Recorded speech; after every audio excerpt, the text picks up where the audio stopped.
स्वागत है आपका YouTube channel Rajesh sir lectures पे। जैसा कि पिछली वीडियो में हमने देखा था क्वाड्रेटिक इक्वेशंस क्या होती हैं, कैसे उनको पहचानते हैं कि कोई अगर आपको इक्वेशन गिवन है वो क्वाड्रेटिक होगी या नहीं होगी, वो सब हम प्रीवियस वीडियो में देख चुके हैं। आज हम सीखेंगे how to solve quadratic equations. Quadratic equations को सॉल्व कैसे किया जाता है। मैंने आपको इंट्रोडक्शन वीडियो में बताया था क्वाड्रेटिक इक्वेशंस को हम तीन तरीके से सॉल्व कर सकते हैं। First one is factorization method, second is completing the square and third is quadratic formula. आज की इस वीडियो में हम देखने वाले हैं क्वाड्रेटिक इक्वेशंस को कैसे सॉल्व करते हैं by using factorization method.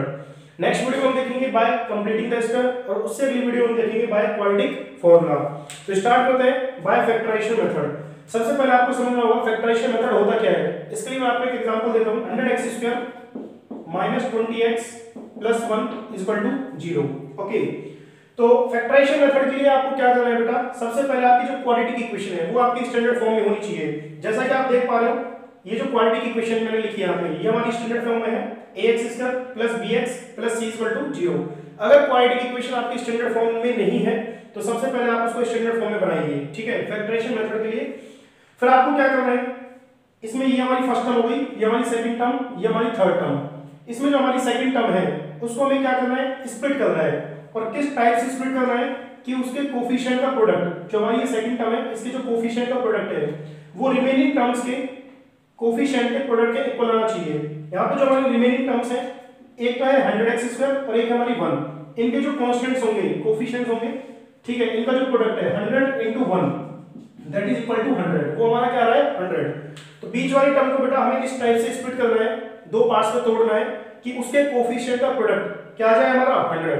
Okay, तो -20 को अगर हम दो पार्ट्स में ब्रेक करें तो हम इसको लिख सकते हैं -10 -10 -10 एंड -10। देखो अगर आप देखोगे तो -10 और -10 को आप मल्टीप्लाई करोगे, -10 × -10 ये आपका क्या आएगा +100।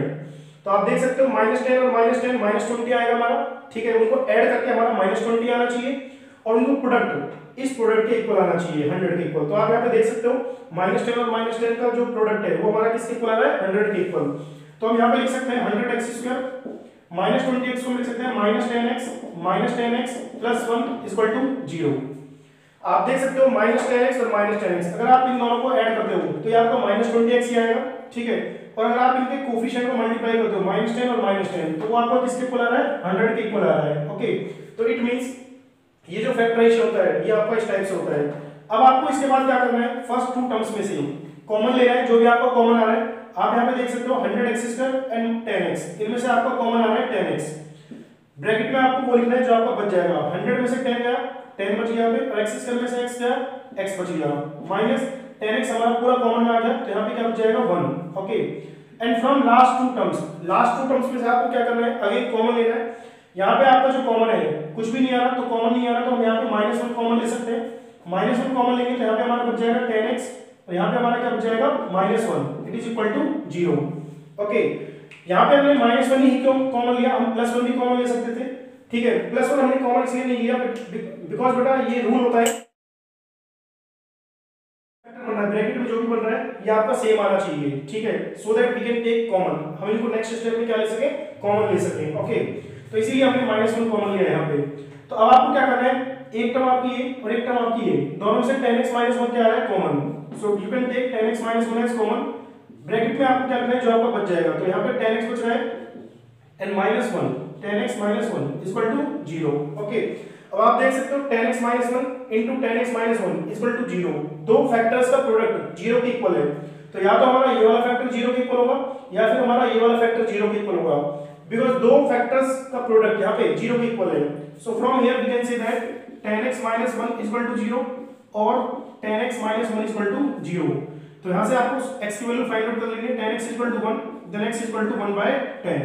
Okay, same as it is from here 10x = 1 को हम राइट हैंड साइड में ट्रांसपोज कर देंगे, यहाँ से x हमारा क्या हो जाएगा 1/10। क्लियर, यहाँ से x की दो वैल्यूज आ चुकी हैं 1/10 1/10। आप यहाँ पे देख सकते हो x की दोनों वैल्यू सेम है, ठीक है। x की दोनों वैल्यू डिफरेंट भी हो सकती है, सेम भी हो सकती है, ये डिपेंड करता है क्वाड्रेटिक इक्वेशन पर। ये हम फर्दर और एक्सप्लोर करेंगे आगे कि सेम कब आती है और डिफरेंट कब आती है, ठीक है, वो हम पढ़ेंगे नेचर ऑफ रूट्स में। क्वाड्रेटिक इक्वेशंस का जो नेचर होता है वो किस टाइप से होता है। ओके, सो ये था आपका factorization method, how to solve quadratic equations by factorization method. तो आई होप सो आपको क्लियर हो गया होगा, ठीक है। एक्सरसाइज 4.2 स्टार्ट करते हैं। उसमें जो फर्स्ट क्वेश्चन है that is based on factorization method. उसमें हम फर्दर देखेंगे कि फैक्टराइजेशन मेथड से इक्वेशंस को कैसे सॉल्व किया जाता है। तो आइए देखते हैं बेटा question number first, find the roots of the following quadratic equations by factorization. नीचे हमें कुछ क्वाड्रेटिक इक्वेशंस गिवन है, हमें उनके क्या करना है, रूट्स फाइंड आउट करने हैं by factorization method. Okay, using factorization method. तो जैसे कि मैं आपको अभी भी बता चुका हूं फैक्टराइजेशन मेथड क्या होता है, ठीक है। तो स्टार्ट करते हैं सबसे पहले first part, x square minus 3x minus 10 equal to 0। मैंने आपको अभी भी बताया था फैक्टराइजेशन मेथड को सॉल्व करने के लिए हमारी जो क्वाड्रेटिक इक्वेशन है वो स्टैंडर्ड फॉर्म में होनी चाहिए। तो आप देख सकते हो यहाँ पे quadratic equation already standard form में गिवन है, ठीक है। उसके बाद हमें क्या करना है, जो हमारी मिडिल टर्म है, सेकंड टर्म है, उसको स्प्लिट करना है। और किस टाइप से स्प्लिट करना है कि उसके कोफिशिएंट का प्रोडक्ट रिमेनिंग टर्म्स के कोफिशिएंट के प्रोडक्ट को लाना चाहिए। रिमेनिंग टर्म्स हमारी क्या है, -10 एंड 1x स्क्वायर। यहाँ पे x स्क्वायर का कोफिशिएंट क्या होगा, 1। अगर कुछ भी कोफिशिएंट नहीं है तो x स्क्वायर का यहाँ पे कोफिशिएंट क्या लिया जाएगा, 1। ओके, तो रिमेनिंग टर्म्स के जो कोफिशिएंट का प्रोडक्ट है वो हमारा क्या आना चाहिए, 1 into -10 it should be equal to -10। ये हमारा -10 होना चाहिए। तो इट मींस -3x को हमें इस टाइप से स्प्लिट करना है कि उसके कोफिशिएंट का प्रोडक्ट -10 आ जाए और उन दोनों पार्ट्स को ऐड या सब्ट्रैक्ट करने पर क्या आ जाए, -3x। ओके, तो यहाँ पे देखते हैं -3x को हम लिख सकते हैं -5x एंड +2x। -3x को हम क्या लिख सकते हैं, -5x + 2x। ये भी लिख सकते हैं हम। -3x को हम लिख सकते हैं +5x एंड -2x। ये भी लिख सकते हैं हम, ठीक है। बट अगर हम इनको देखें यहाँ पे -3x को हमने दो पार्ट्स में स्प्लिट कर दिया, 5x और -2x, या फिर ये वाला होगा -5x एंड +2x। तो आप यहाँ पे देखोगे इनके कोफिशिएंट का प्रोडक्ट -5 × 2, ये हमारा क्या आ रहा है, -10 आ रहा है।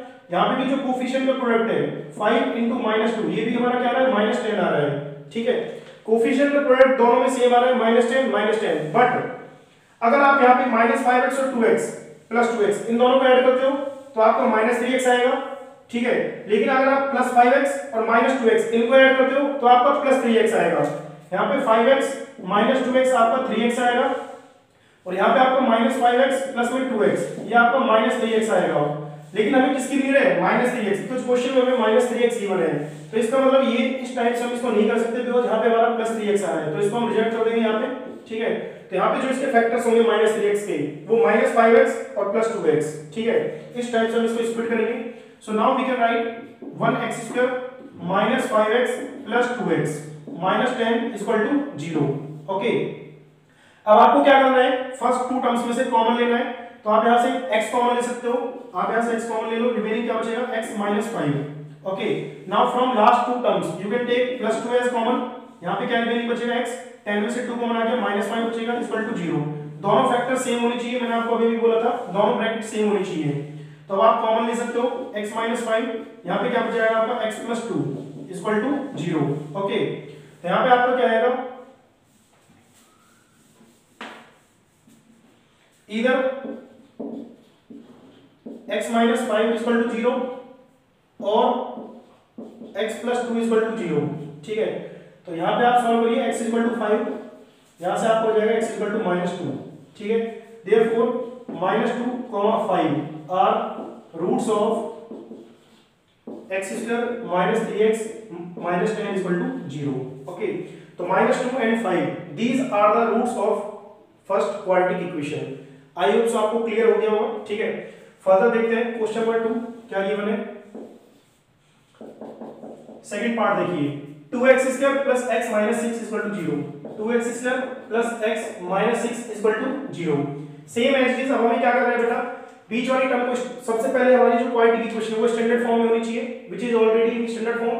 नाउ हमें बीच वाली टर्म को क्या करना है, स्प्लिट करना है। और बीच वाली टर्म को किस टाइप से स्प्लिट करना है कि उसके कोफिशिएंट का प्रोडक्ट रिमेनिंग टर्म्स के कोफिशिएंट के प्रोडक्ट की इक्वल आना चाहिए। रिमेनिंग टर्म्स के कोफिशिएंट के प्रोडक्ट क्या है, 2 × -6 इट इज इक्वल टू -12। -12 हमारा आना चाहिए, ठीक है। तो +x इसको हम लिख सकते हैं बेटा 4x और -3x।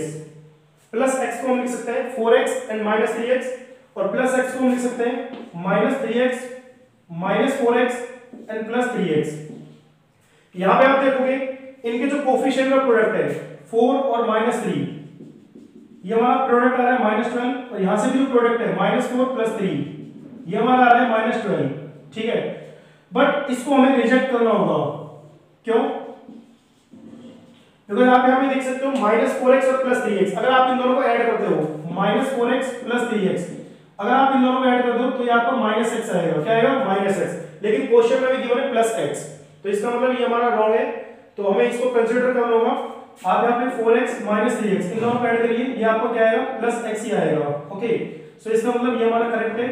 +x को हम लिख सकते हैं +4x एंड -3x, तो यहाँ पे देखिए 2x² +x को हम लिख सकते हैं +4x -3x and -6 as it is. ये बीच वाले टर्म को हमने स्प्लिट कर दिया दो पार्ट्स में। आप देख सकते हो +4 × -3 हमारा क्या है? -12 ही आ रहा है। ओके, नाउ अब आपको क्या करना है? फर्स्ट टू टर्म्स में से 2x कॉमन लेना है, यहाँ पे आपको बच जाएगा x + 2। From last two terms you have to take -3 as common. Last two terms में हमारा क्या कॉमन आ रहा है? -3। यहाँ पे आपका बच जाएगा x, -6 में से -3 आपका कॉमन आ चुका है, यहाँ पे बचेगा आपका +2 = 0। वन मोर थिंग, आप हमेशा ये चेक कर लेना, ये दोनों ब्रैकेट सेम आने चाहिए आपके, ठीक है? अगर ब्रैकेट सेम नहीं आ रही तो इसका मतलब आपने कोई गड़बड़ी की है, आपको दोबारा से उसको रेक्टिफाई करना होगा। Now we can take x + 2 as common. दोनों टर्म्स में से x + 2 हमारा कॉमन आ सकता है, x + 2 हमने कॉमन ले लिया, रिमेनिंग हमारा क्या हो जाएगा? 2x - 3 = 0। नाउ दो फैक्टर्स का प्रोडक्ट 0 के इक्वल है, तो इट मींस या तो ये वाला फैक्टर 0 होगा, ठीक है, अदरवाइज ये वाला फैक्टर हमारा 0 होगा। सो नाउ x + 2 = 0 और 2x - 3 = 0। From here we can say that x = -2 and from here we can say that 2x = 3, then x = 3/2. So here -2 and 3/2, these are the factors of this quadratic equation. So -2 and 3/2 are roots of 2x² plus x minus 6 is equal to 0. That is your second part. Okay, so I hope so ये भी आपको clear हो गया होगा। आइए देखते हैं third part.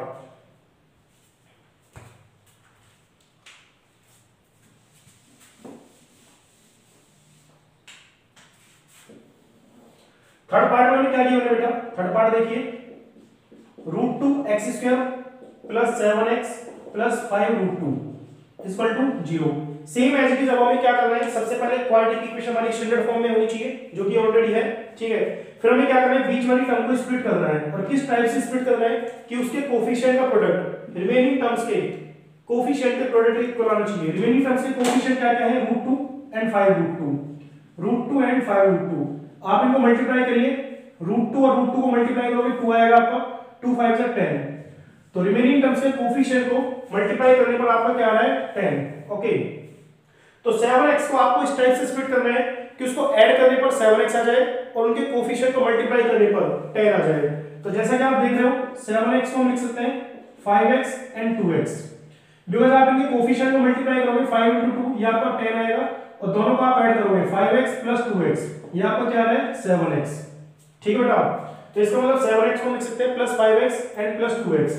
So now it will be √2x² plus 5x plus 2x plus 5√2 is equal to 0।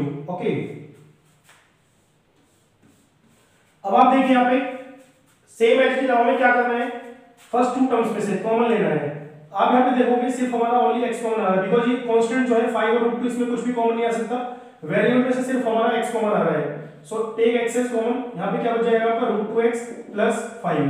Okay, plus, अब आप देखिए यहाँ पे हमारा 2x है और यहाँ पे हमारा 5√2 है। बेटा 2 देखो, यहाँ पे आपका √2 आ रहा है, यहाँ पे आपका 2 है, तो डायरेक्टली हम 2 या √2 कॉमन नहीं ले सकते, बट इस 2 को हम क्या लिख सकते हैं? √2 × √2। इस 2 को हम लिख सकते हैं √2 × √2। तो आप यहाँ पे 2 को लिख सकते हो √2 × √2। ओके बेटा, 2 को हम क्या लिख सकते हैं? √2 × √2। So now you can take √2 as common. √2 आप कॉमन ले लो, यहाँ पे आपको बच जाएगा √2x प्लस यहाँ पे आपको बच जाएगा 5 इज इक्वल टू 0। आप देख सकते हो दोनों ब्रैकेट हमारे सेम है, √2x plus 5, √2x plus 5। Now you can take √2x plus 5 as common, remaining is x plus √2 is equal to 0। now either this factor will be equal to 0 or this factor will be equal to 0। so √2x plus 5 is equal to 0 और x plus √2 is equal to 0। यहाँ से x की value क्या जाएगी आपकी? √2x is equal to -5 का right में जाइए, रूट 2 आपको मल्टीप्लाई में नेक्स्ट स्टेप में डिवाइड हो जाएगा -5/√2. Okay, same as is from here x equal to -√2. So from here we can say that -√2 and -5/√2 are roots of √2x² plus 7x plus 5√2 equal to 0. That is your answer. तो I hope so आपको clear हो गया होगा factorisation method. ठीक है, last step बचता है हमारा. लास्ट स्टेप को देख लेते, लास्ट पार्ट को देख लेते हैं. 2x² - x plus 1/8 equal to 0. Second part उसके लिए मैं इरेज कर देता हूं. Okay, now let us see last part of first question. Fourth part 2x² - x plus 1/8 equal to 0. सबसे पहले हमें इसमें क्या करना है बेटा, जो हमारी कांस्टेंट टर्म है वो फ्रैक्शन में है. आप चाहो तो उसको सिंपलीफाई करके थोड़ा स्टैंडर्ड फॉर्म में क्रिएट कर सकते हो. तो you can take 8 as common, 8 as LCM, या फिर आप इस पूरी इक्वेशन को 8 से मल्टीप्लाई कर सकते हो. दोनों तरफ मल्टीप्लाई बोथ साइड बाय 8. दोनों तरफ आप 8 से मल्टीप्लाई कर दो. तो 2x² - x plus 1/8 equal to 8 into 0. किसी भी इक्वेशन में हम दोनों तरफ किसी भी नंबर से मल्टीप्लाई या डिवाइड कर सकते हैं. ठीक है, तो 8 को डिस्ट्रीब्यूट कीजिए, ये हो जाएगा 8 2 16x² minus 8x. 8 को आप 1/8 से मल्टीप्लाई करोगे, ये आपका आ जाएगा +1 इक्वल टू 8 into 0 0. तो अब हमारी ये स्टैंडर्ड फॉर्म में आ चुकी है ax² plus bx plus c equal to 0. Okay, same procedure आपको फॉलो करना है. आपको क्या करना है, बीच वाली टर्म को स्प्लिट करना है. और किस टाइप से स्प्लिट करना है कि उसके कोफिशिएंट का प्रोडक्ट रिमेनिंग टर्म्स के कोफिशिएंट के प्रोडक्ट के इक्वल आ जाए. तो रिमेनिंग टर्म्स के कोफिशिएंट क्या है, 16 और 1. 16 into 1 हमारा क्या आना चाहिए, 16. तो -8x, इसको हम क्या लिख सकते हैं, -4x and -4x. -4x and -4x, because अगर आप इन दोनों के कोफिशिएंट को मल्टीप्लाई करोगे, -4 into -4, ठीक है, 4 4 16 और माइनस माइनस आपका प्लस हो जाएगा, तो +16. एंड -4x और -4x को आप ऐड करोगे, -4x it will be -8x. तो इसका मतलब हमने जो फैक्टर्स किए हैं, जो स्प्लिट किया है, वो सही स्प्लिट किया है. तो 16x² -4x 4x plus 1 equal to 0. Okay, now you have to take 4x as common. अब आपको 4x कॉमन लेना है. यहाँ पे क्या बच जाएगा आपका, 4x - 1. लास्ट टू टर्म्स में से कुछ भी कॉमन नहीं आ रहा. ठीक है, अगर हम +1 कॉमन लेते हैं, तो यहाँ पे हमारा बचेगा -4x plus 1. बट मैंने आपको बोला था ये दोनों फैक्टर सेम होने चाहिए. सो हम +1 कॉमन ना लेंगे, क्या लेंगे, -1x common. Now take -1x common. यहाँ पे आपका बच जाएगा 4x. ठीक है, +1 के साथ -1 कॉमन हो गया, क्या बचेगा यहाँ पे, -1 इक्वल टू 0. ओके, तो आपको क्या करना है, दोनों फैक्टर्स में से 4x - 1 आपका कॉमन आ रहा है. 4x - 1 रिमेनिंग क्या बच जाएगा, 4x - 1 equal to 0. Okay, either this factor will be equal to 0 or this will be equal to 0. 4x - 1 equal to 0 और 4x - 1 equal to 0. 4x equal to 1, यहाँ पे आप 1 को ट्रांसपोज करोगे तो राइट हैंड साइड में 1 हो जाएगा. then x equal to 1/4. और from here we can see that 4x is also equal to 1, then x equal to 1/4. तो आप यहाँ पे देख सकते हो दो रूट्स आ रहे हैं, 1/4 and 1/4. so from here we can see that 1/4, 1/4 are the roots of 2x² - x plus 1/8 equal to 0. That is the last part of question number first. तो आई होप सो अब आपको क्लियर हो गया होगा किसी भी क्वाड्रेटिक इक्वेशन को factorisation method से कैसे सॉल्व किया जाता है. Okay, thank you very much.